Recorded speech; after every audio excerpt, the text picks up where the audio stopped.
Okay, hello. We are going to do another proof by induction, and here I have given you a particular inequality. N squared is less than 2 to the n. So we want to prove this for all n. Okay, and for all n, where n is a positive integer. Okay, so well, this looks like the kind of thing that's much harder than what we've been doing because yeah, we're sort of trying to compare in some kind of way this quadratic with this exponential function. And in fact, we have a sort of intuitive feel that like exponential functions are big, very, very big, you might say. So much bigger than any kind of parabola, though that's maybe not obvious, but sort of our experience graphing them suggests that. In fact, in calculus you can show that quadratics do kind of grow faster than any quadratic equation can grow. Any quadratic function can grow. And so, all right, well, this is a little bit of a joke or something. If I was doing this live, I would let everyone have a few minutes or something and try to prove this. But pretty soon you realize, wait a second, is this even true? Because, well, say 3. 3 squared is 9, but 2 cubed is 8. So actually, I guess this is just not true. The key idea here is that 2 to the n is bigger than n squared, you know, eventually. And, okay, let's see when it happens. So, okay, we can make a chart or something.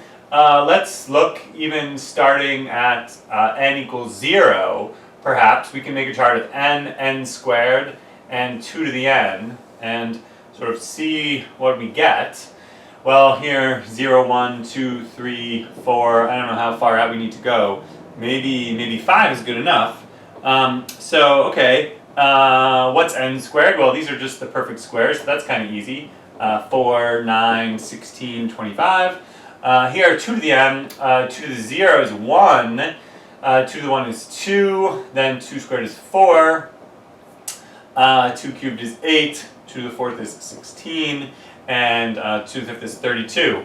And alright, I guess maybe one more row of the chart is kind of nice because 6 squared is 36, but 2 to the 6 is already 64.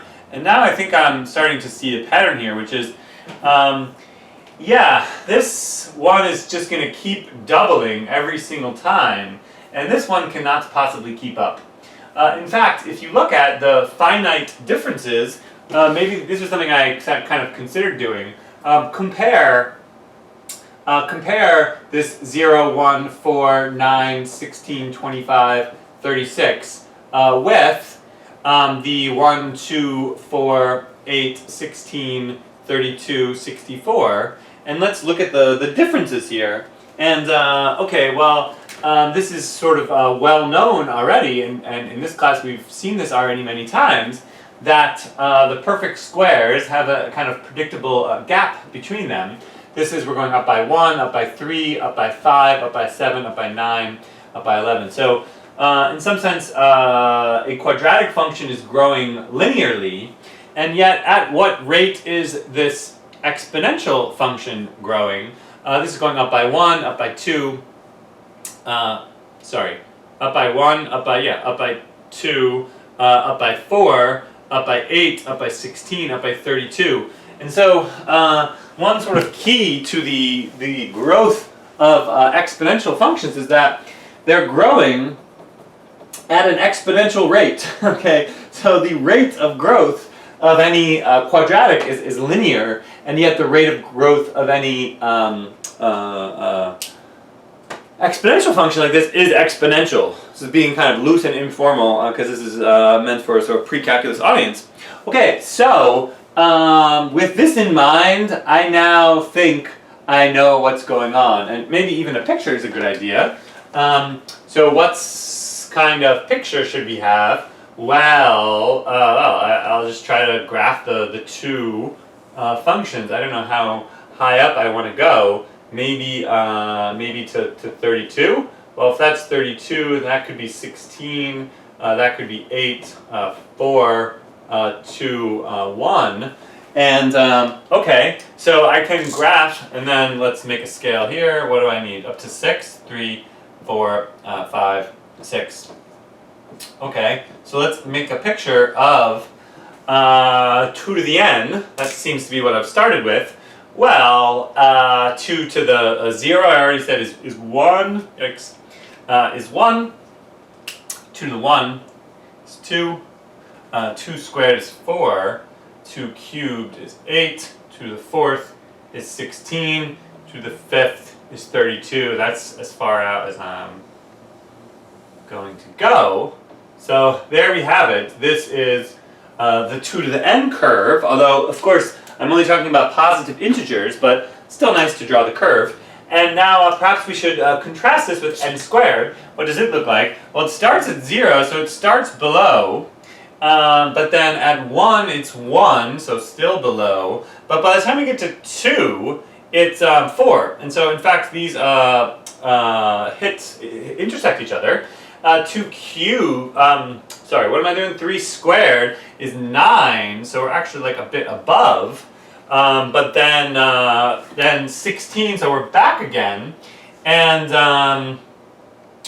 what am I doing then 25, so wherever that is, I don't know, over here or something. Okay, so this is going to be quite difficult to draw. I bet it's going to look terrible. But it's going to be some kind of curve. No, oh my gosh. What is happening? 3 squared is 9. So somehow you have the exponential curve cutting through twice? Wait a second. Well, let me just follow my own... Oh, I see. Terrible video. Why is this picture so bad? I guess it's because I've done a bad job of drawing. That's really the problem. It's like this. So, what we have... Oh, well, this is an argument for not trying to do this by hand. Or maybe what I need to do is draw the quadratic first. Because, you know, when you... Oh, boy. When you draw this by hand... you get this, well, that's just the worst picture I've ever seen of this relationship. So maybe this is a good time to kind of give up or something. But what's happening is this. Maybe what I'll do is I'll just ignore the things and just go with my gut or something, which is that the quadratic looks kind of like this, but the exponential equals it at 2 squared. Because 2 squared is also 2 to the 2, and then equals it again up at 4, comma 16. So, yeah, great board here. And so I will first draw the quadratic. It looks like this, but the exponential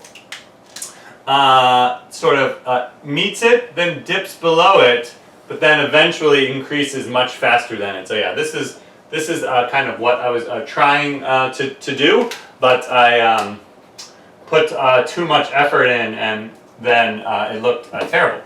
Okay, so we have this parabola which is doing what it does, but the exponential function is going to grow much faster than it eventually. And how long does it take for the exponential function to catch up? Well, they're equal at 2, they're equal again at 4, and then eventually they're not equal. I think I'm going to just, well, let's just push on. I got to fix this. And the answer is that this is actually going to be this. So I'm sort of walking you through the process of kind of discovering the very theorem that we're trying to prove, because I feel like that's really mathematics.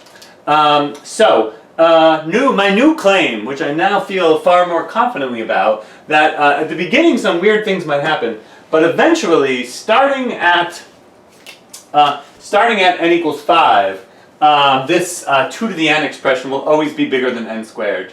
And, okay, right, let's now do it. And doing it, I think, is kind of hard. And why it's so hard is because it's really hard to do algebra with sort of quadratics and exponential functions. And because this is an inequality, it's not going to be kind of like such a mindless thing as we were doing earlier. So okay, let's kind of begin. Let's begin. Well, let's just maybe start the proof or something. So what do I need? I need my base step, and in my base step, I check to see that if it's true. Well, now my base step is 5. So is it true that 5 squared is less than 2 to the 5th? Well, yes, because 25 is less than 32. And then I will make my inductive hypothesis.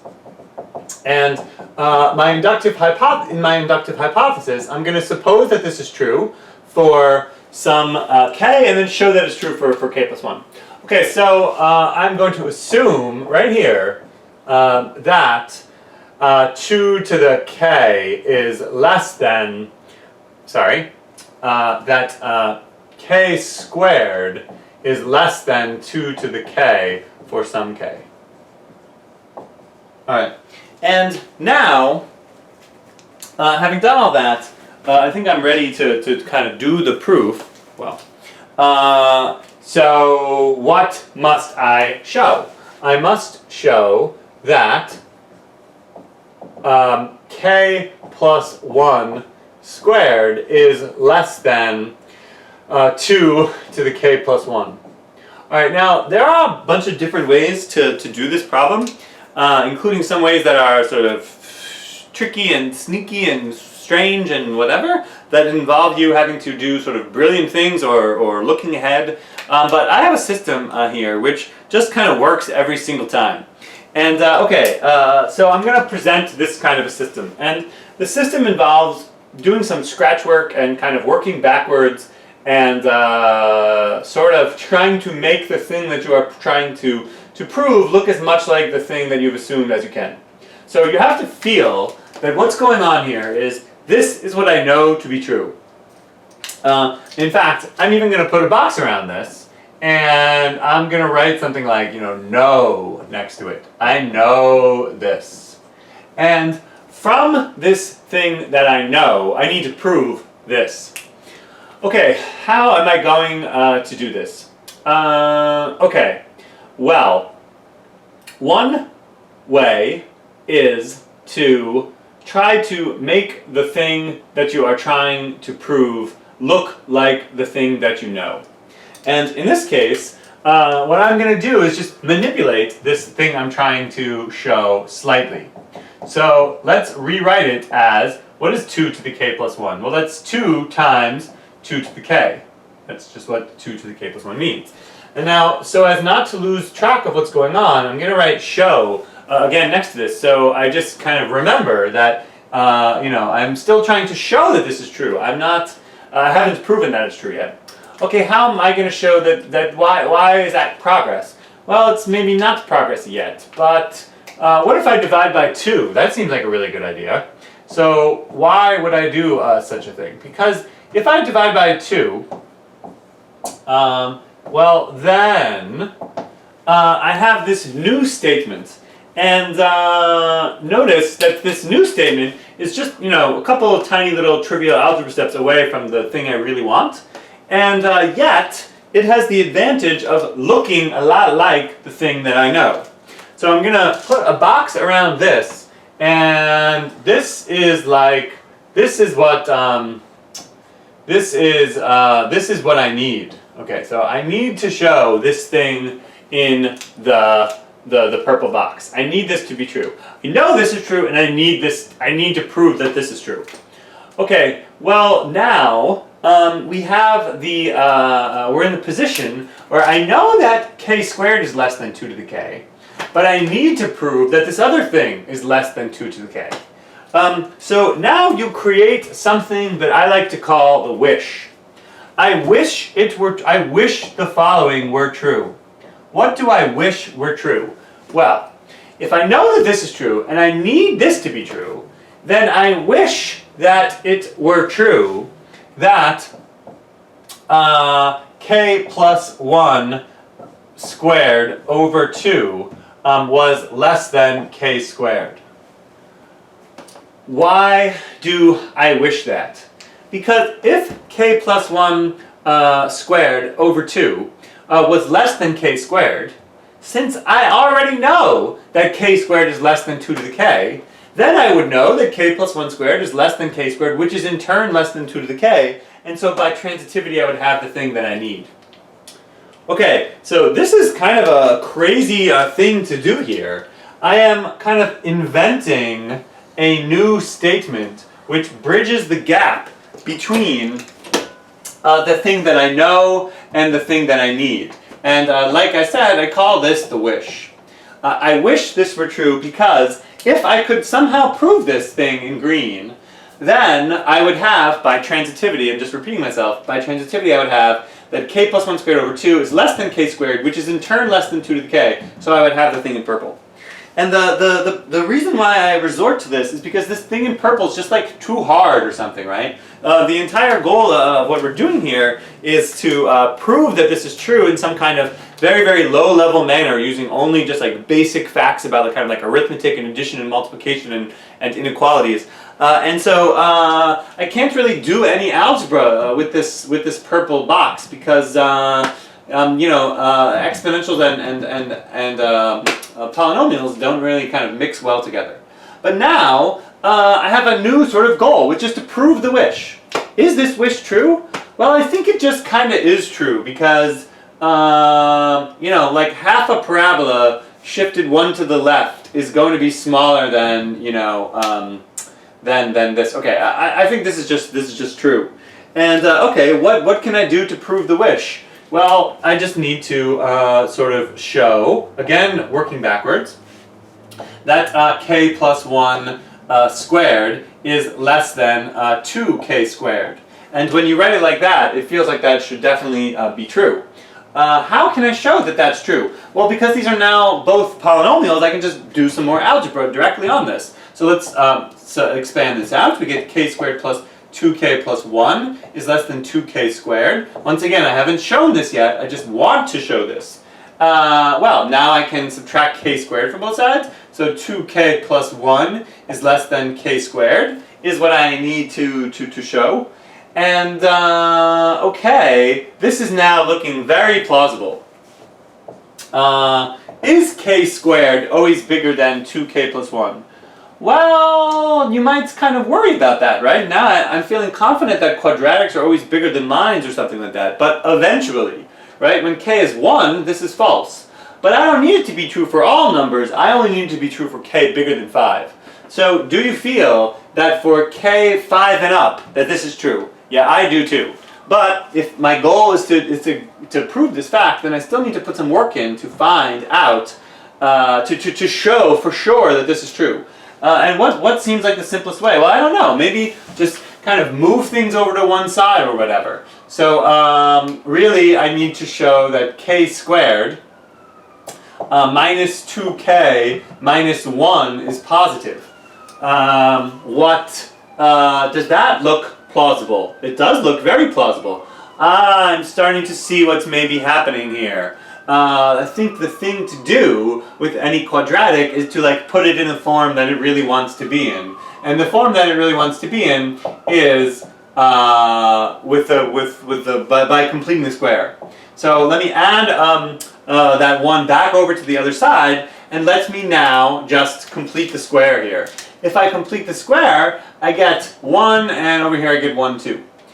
So really, what I need to show is that k minus 1 squared is bigger than 2. Is that true for k greater than or equal to 5? Yeah, I really feel like this is true. But maybe I can sort of push on just a little bit further here, because what you kind of want to do now is take the square root of both sides, right? Or actually, maybe this is now sort of the moment to stop. once you hit a point where you feel like you kind of got it under control, maybe now we want to kind of stop or something. Okay. I could potentially return to this if I need to, but I think I'm ready to do the proof. And you might be thinking, dude, haven't you just been doing the proof? No, what I've been doing is engaging in a obscure and convoluted series of conjectures, scratch work, backwards working, and all that kind of crap. So now it's time to really, that was all just getting ready to do the real proof. Now we're gonna do the real proof. Okay, what is the goal? The goal is to, at the moment, the goal is to prove this wish. Okay, well, let me just think for 1 second. Yeah. So, how am I going to prove this wish? Well, it all boils down to proving that k minus 1 quantity squared is bigger than 2. So let me start with the one thing I know, which is that, so here comes the real proof in the forward direction now. What I know is that k is bigger than 4. Because this theorem only applies to numbers which are greater than or equal to 5. So, okay, merely from the fact that k is greater than 4, I'm going to prove this. Okay, well, if k is greater than 4, what can I say about k minus 1? K minus 1 is greater than 3. And if k minus 1 is greater than 3, what can I say about k minus 1 squared? Well, k minus 1 squared is greater than 9. Okay, but I didn't want that k minus 1 squared is greater than 9. I wanted that k minus 1 squared was greater than 2. But of course, now, using the clarity of the fact that I'm going in the forward direction, being greater than 9 means that you are greater than 2. So this is kind of subtle, and it's the fact that the steps I'm doing right now work only in one direction, not in the other, that makes this problem hard. But what matters is it works in the direction that I need them to work in. And because 9 is greater than 2, being very sort of explicit now about what I'm doing, k minus 1 squared is greater than 9, but 9 is greater than 2. So that means that k minus 1 squared is greater than 9, which is itself greater than 2. In other words, k minus 1 squared is greater than 2. If you're bigger than 9, then you are bigger than 2. Alright, and why did I go through all that weird stuff just to get this sentence instead of this sentence? Because I know from my backwards work that this is the sentence that I want. So, k minus 1 squared is bigger than 2. What's the next thing I do? Expand everything out. And what do I get? I get k squared minus 2k plus 1 is greater than 2. Okay, so that means that k squared is greater than 2k plus 1. Things are looking familiar now.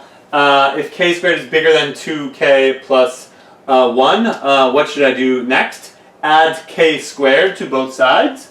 And so I get 2k squared is greater than k squared plus 2k plus 1.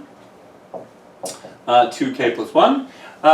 In other words, 2k squared is greater than k plus 1 squared. And, okay, let's write this the other way, because that's the way I want it, I guess. That k plus 1 squared is less than 2k squared. Notice that once I hit a certain point, I looked at my scratch work that I did over here in the sort of backwards phase to tell me what algebra to do next.